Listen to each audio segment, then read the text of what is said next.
O plano do governo Lula para cortar gastos enfrenta resistências tanto internas quanto no Congresso. As propostas incluem revisões na previdência dos militares, redução de custeio dos ministérios, alterações em benefícios trabalhistas e desindexação de benefícios sociais. A resistência das Forças Armadas e preocupações com a popularidade de Lula são desafios em evidência. A equipe econômica reconhece as dificuldades e prevê negociações mais intensas após as eleições municipais. Apesar das discussões, pouco foi efetivamente anunciado, gerando desconfiança no mercado e críticas dentro do próprio PT. Eu quero saber a opinião de vocês sobre esse tal corte de gastos, porque aconteceu uma reunião. O presidente Lula se juntou ali com a sua cúpula e pauta da reunião, redução de gastos. Mas nada muito efetivo anunciado depois dessa reunião. Aquela coisa de marcar reunião para marcar reunião e vai se reunindo e gastando, né? Até a reunião é um objeto de despesa pública. Quero saber a avaliação dos senhores, de onde tirará o governo esse tal corte de gastos, Rafael Macris? Bom, primeiro que para qualquer governo cortar gastos, ele vai mexer com alguma corporação ou com algum grupo de interesses. Isso sempre vai existir, qualquer tipo de resistência. O governo que precisa ter é coragem para enfrentar esses grupos e coragem também para aceitar essa certa perda de popularidade desses grupos envolvidos onde os cortes vão ser feitos.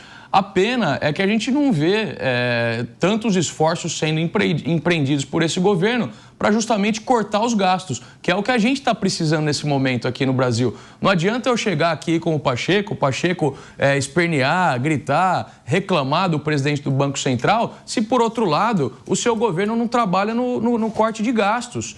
É isso que a gente precisa ver hoje no Brasil, senão as coisas vão começando a ficar bagunçadas e os juros não conseguem baixar.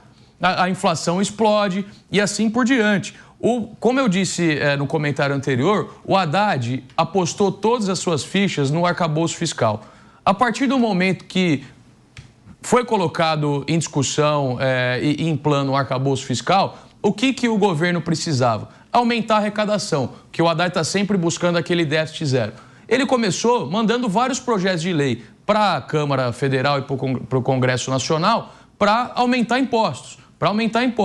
Como o Congresso agora não está mais aceitando isso, começa a bater certo desespero dentro da cúpula do governo para eles poderem fazer com que esse arcabouço pare em pé. E a única alternativa no momento hoje, que é o que a gente defendia lá atrás, em vez de aumentar impostos, é justamente cortar gastos. Mas, pelo que parece, essa discussão ficou só de forma retórica dentro dessa reunião e não vai ser implementado. Agora, eu queria saber a avaliação dos senhores em relação a essas diferenças dentro do próprio PT. Porque o Haddad, conhecido há algum tempo como o mais tucano dos petistas, aparentemente é alguém que preza ali pela responsabilidade fiscal, é dele a ideia do déficit zero, enfim, é claro que ele tenta de um lado, né, a redução do corte de gastos ali, aliás, o corte de gastos e, portanto, a redução dos gastos, não encontra muito amparo e tenta naturalmente equiparar com a arrecadação, mas ele tem resistência até mesmo dos seus amigos partidários do Partido dos Trabalhadores. Por que será? Será que é mesmo uma diferença de ideias a respeito da responsabilidade fiscal ou tem um pouco também dos seus colegas não quererem o Haddad alcançando seus êxitos e colocando naturalmente na sucessão do presidente Lula? E aí, Pacheco? Não, eu acho que isso não existe. Os colegas de ministério, principalmente os colegas de ministério que pertencem ao mesmo partido que o Haddad, querendo sabotar uma eventual candidatura dele. Ele, tirando o presidente Lula da sucessão, na linha sucessória o Haddad está em primeiro, até porque o Haddad foi escolhido em 2018. Foi em 2018, quando o presidente Lula foi criminosamente impedido de participar da eleição por conta do senador Sérgio Moro. Agora, eu estava concordando aqui com o início da fala do Macris. Nada. Estava concordando. Opa!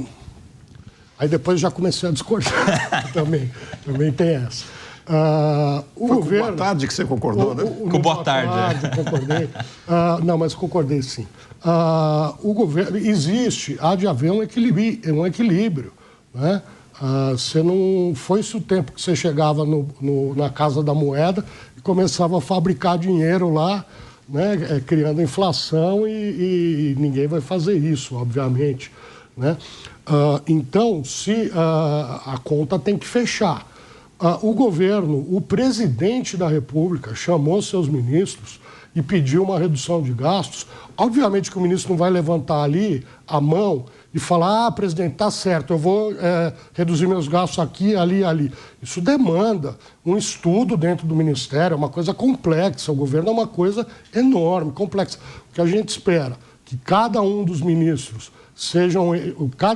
não importa de que partido eles pertencem, porque a esplanada do Ministério, ela tem ali ministros de diversos partidos, né? Partidos que devem compor a base aliada, entregar votos no Congresso, é sempre bom lembrar.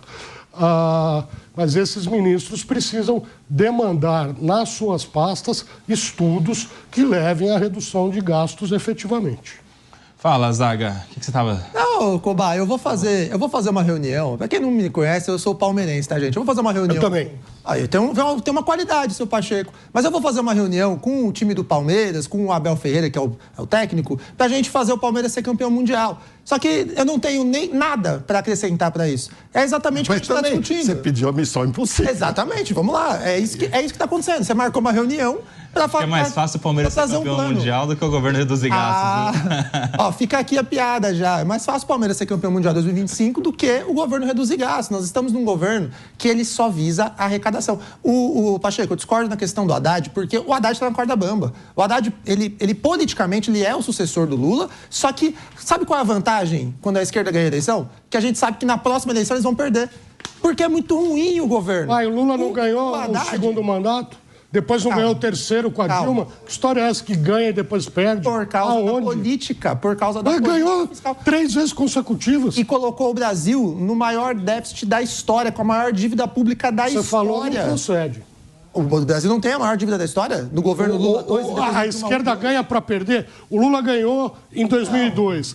Ganhou 4 anos depois. Ganhou 8 anos depois. Voltou agora.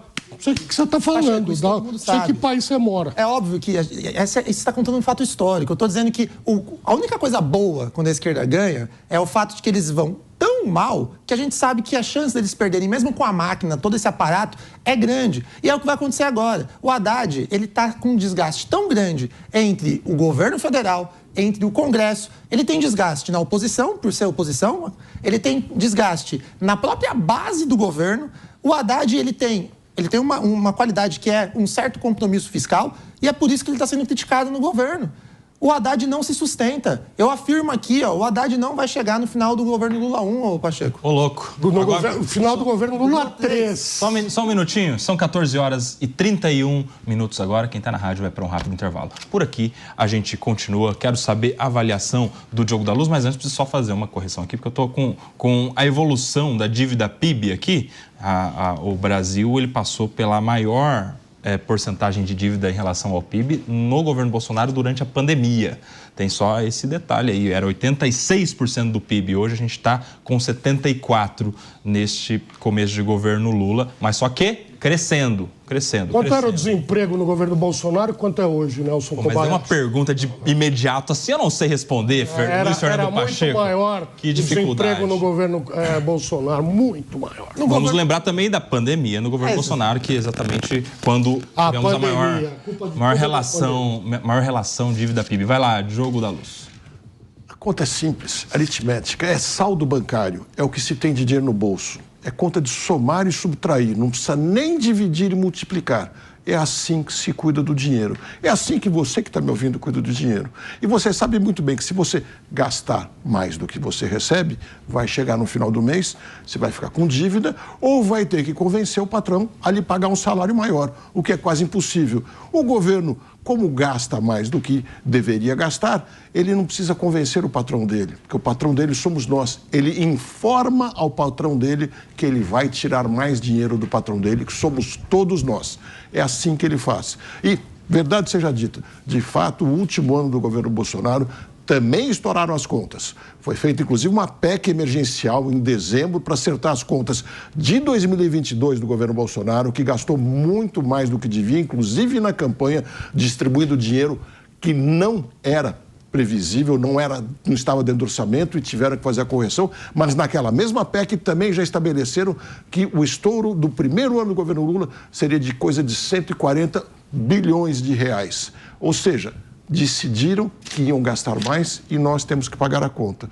Enquanto os governantes não entenderem que é essa conta aritmética, como aquela que você e eu fazemos nos nossos bolsos, eles vão nos levar a ter problemas e nossos filhos vão pagar cada vez mais dívida. Ô, Rafael Macris, você que é da ideologia liberal, onde que o governo poderia reduzir cortes? Você tem alguns exemplos assim para citar? De onde poderia sair esse corte de gastos? Diversos.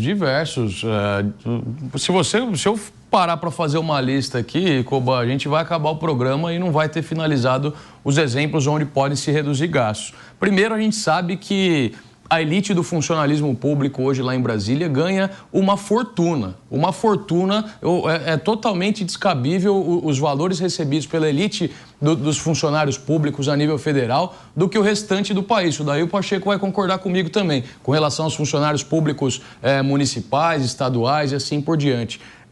Altos salários do primeiro escalão. Segundo, a quantidade de cargos que a gente tem hoje nos ministérios é um negócio absurdo, dá para diminuir aí. A gente tem exemplo hoje, por exemplo, da política pública que está sendo adotada na Argentina, com o Milei, que ele anunciou a demissão aí de 50 mil funcionários públicos. E a Argentina está numa crescente gigantesca no controle da inflação, na melhora da economia, aumento da geração de empregos. Então, a gente tem inúmeros exemplos aqui para listar. O que a gente não pode é ver essa falta de esforço do governo de cortar gastos, enquanto, por outro lado, a gente vê um esforço danado no sentido de aumentar impostos e prejudicar a população mais pobre. Aí, Pacheco, o Rafa Macris traz uma referência, como tem acontecido aqui no país vizinho do Javier Milei. Corte de gastos, eles estão alcançando, inclusive, nesses últimos meses, superávit depois de anos de déficit. Nós, no primeiro ano, né, de governo Lula, nós tivemos aí, como bem foi lembrado aqui, uma dívida que foi herdada pelo governo federal de gastos irresponsáveis do governo Jair Bolsonaro com busca à reeleição, né? Então, eu acho que não dá para comparar Brasil e Argentina, em primeiro lugar, porque a Argentina é um país muito menor do que o Brasil. O Milei pegou uma situação catastrófica lá, em que você tinha uma inflação, a inflação lá, o que a gente tem de inflação em 10 anos, eles tinham em 10 dias. Né? Então, por conta de gastos excessivos. Por conta de gastos excessivos, sem a menor dúvida. Mas é tudo subsídio. Então, né? Era tudo subsidiado. Então, claro, estão fazendo um freio de arrumação lá.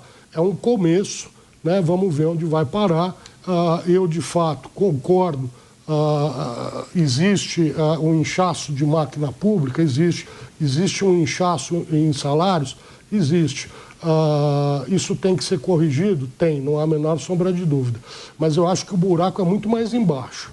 Eu acho que você tem aí um escoadouro de dinheiro público com coisas inúteis que não beneficiam a população, que devem ser cortadas, mas não vai ser em 1989... 84? Não, 1989... apareceu um caçador de marajás. Tá. Que era o Fernando Collor, né? Acabar com o funcionalismo público e tal.